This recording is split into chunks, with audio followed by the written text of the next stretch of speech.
चलिए दोस्तों, एक बार फिर सपनों की विचित्र दुनिया में चलते हैं। मेरे खेतों में सिंचाई के लिए ट्यूबवेल लगा हुआ था। उस ट्यूबवेल में कोठरी बनी हुई थी। वहीं पास में कई भैंसें बंधी हुई थीं और वहीं कोठरी से थोड़ी ही दूरी पर 4 कदम की दूरी पर 7-8 बकरियां और बकरे खूंटों में बंधे हुए थे। वहीं 30-40 मीटर की दूर में एक अच्छा सा बड़ा सा आम का पेड़ है, जो कि आम पके हुए गिर रहे हैं उसमें से। तो मैं उस पेड़ के नीचे बैठ कर के आम बीन बीन के खा रहा था। फिर देखता क्या हूँ कि आंधी ज़ोर से चलने लगी। उसका वेग बढ़ने लगा। बढ़ते बढ़ते उस आंधी ने बहुत अपना भयंकर रूप धारण कर लिया। आंधी फिर तूफान बन गई। इतना भयंकर तूफान, इतना भयंकर तूफान, ऐसा लग रहा था कि मानो सब कुछ आज ये समाप्त करके दम लेगी। पेड़ उखड़ते हुए से प्रतीत हो रहे थे। एक तरफ से आम ही आम, आम ही आम, और पत्ते बिछा गए पेड़ के नीचे। खूब धूल भी उड़ रही थी हवा में। पेड़ के नीचे से मैं बाहर जाने की कोशिश करने लगा, लेकिन जा नहीं पा रहा था। फिर भी मैं कोठरी की ओर चलने लगा कि मैं कोठरी के नीचे पहुंच जाऊं, पेड़ कहीं उखड़ ना जाए, कोई बड़ी सी टहनी टूट कर गिर ना जाए। तो मैं पेड़ की ओर चल दिया।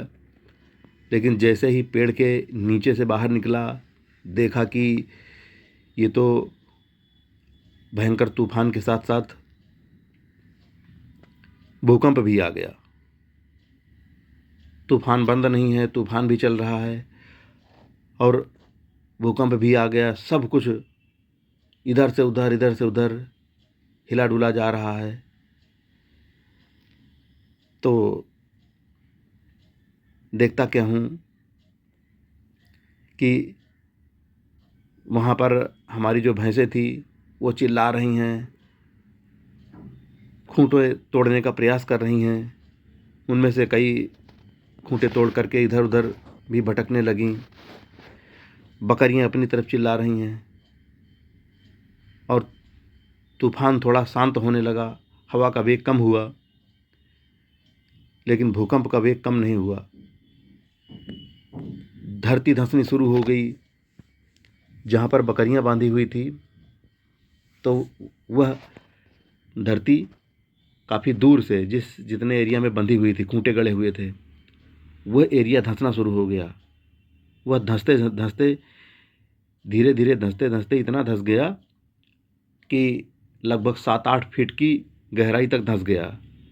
और ऊपर से चौड़ाई थी, नीचे गहरा गड्ढा संकरा होता गया, संकरा होता गया।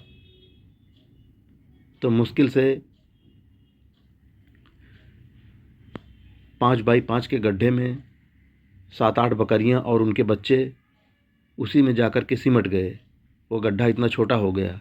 अब वो बकरियां इस प्रकार से उस गड्ढे में सट गई, जैसे बोरी या बोरे रखे जाते हैं, या फिर ट्रकों में कसाई इस प्रकार से लाद करके ले जाते हैं कि उनको सांस लेना भी मुश्किल होता है।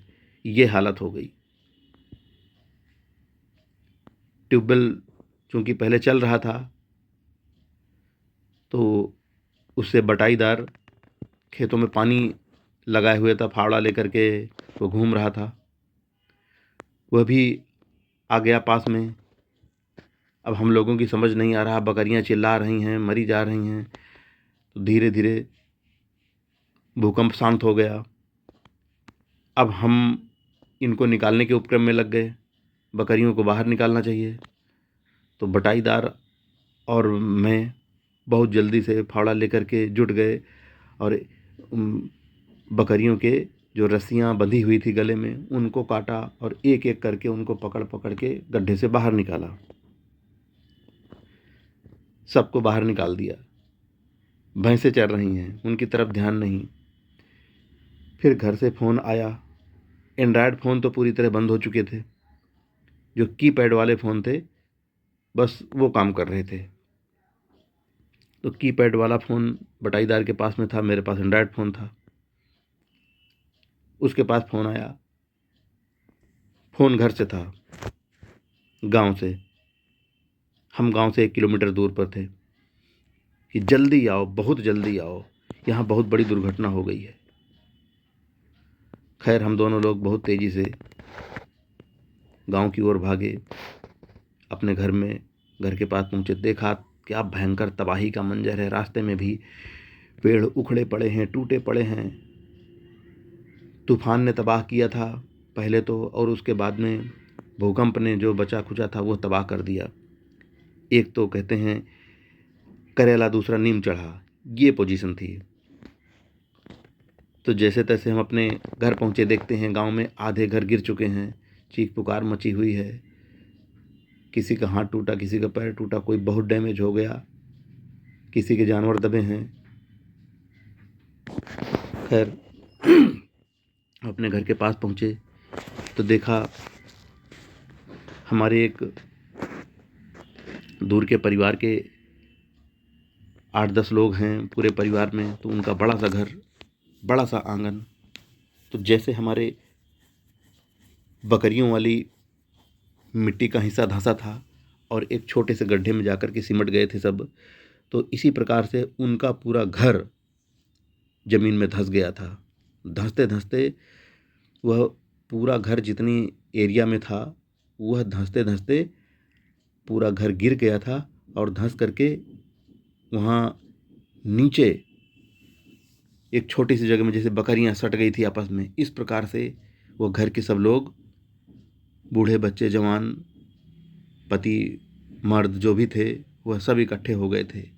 चिल्ला रहे थे, रो रहे थे, बचाओ बचाओ बचाओ। अब गांव के तमाम लोग इकट्ठे होते गए चारों तरफ से। अब जिसको जो समझ में आ रहा है, अब वहाँ पूरा मलबा पटा पड़ा है। मलबे से उतर करके पार करके नीचे जाना भी कठिन है। वह सभी लोग, कोई घुटनों तक मलबे से दबा है, कोई कमर तक दबा है, कोई और ऊपर तक दबा है। वो हुमस तक नहीं सकते अपनी ताकत से। फिर गांव के साहसी लोगों ने हिम्मत करके बहुत तेज़ी से रेस्क्यू अभियान शुरू किया। हम भी उसी में लगे। तो एक एक करके उनको बाहर लाने लगे। काफ़ी देर का समय लगा। तो जब तक 1 घंटे में उनको बाहर निकाला जा सका। किसी के पैर सही सलामत नहीं बचे थे। हालांकि कमर से ऊपर का हिस्सा सबका ठीक था, सुरक्षित था, लेकिन कमर के हिस्से से सब डैमेज हो चुके थे, क्योंकि मलबा इतनी तेज़ी से आकर के उनके ऊपर गिरा था, दब गए थे। वैसे उन्होंने होशियारी की थी कि वो अपने अपने कमरों से निकल के आंगन में सब आते गए थे। वो समझ रहे थे कि आंगन बड़ा है तो अगर घर गिरेगा तो हम बच जाएंगे। वही हुआ, सब घर गिर गए, चारों तरफ से मलबे में तब्दील हो गया। लेकिन चूँकि आंगन बड़ा था तो इसलिए मलबे में न दबे थे, पर भूकंप ने उनको धंसा करके मुसीबत में डाल दिया था। तो सब डैमेज हो चुके थे। किसी के पैर सही सलामत नहीं थे, किसी के दोनों पैर टूटे थे, किसी का एक पैर टूटा था। चोटें तो भयंकर थी ही। किसी ने एम्बुलेंस को बुला लिया फ़ोन करके। फिर एम्बुलेंस में उनको सभी को लादा गया, सबको अस्पताल की ओर पहुंचाया गया। इस प्रकार से दोस्तों, ऐसा भयानक मंजर, एक एक दो दो तो सबके यहाँ थे, पर ये भयानक मंजर तो सपने की दुर्घटना है। पर मैं तो ईश्वर से दुआ करता हूँ, प्रार्थना करता हूँ कि ऐसी घटना वास्तव में कहीं न घटे। दोस्तों, सपने की दुनिया कैसी लगी आज की, देखिए समझिए। हो सके तो कमेंट करके बताइए। जय हिंद दोस्तों।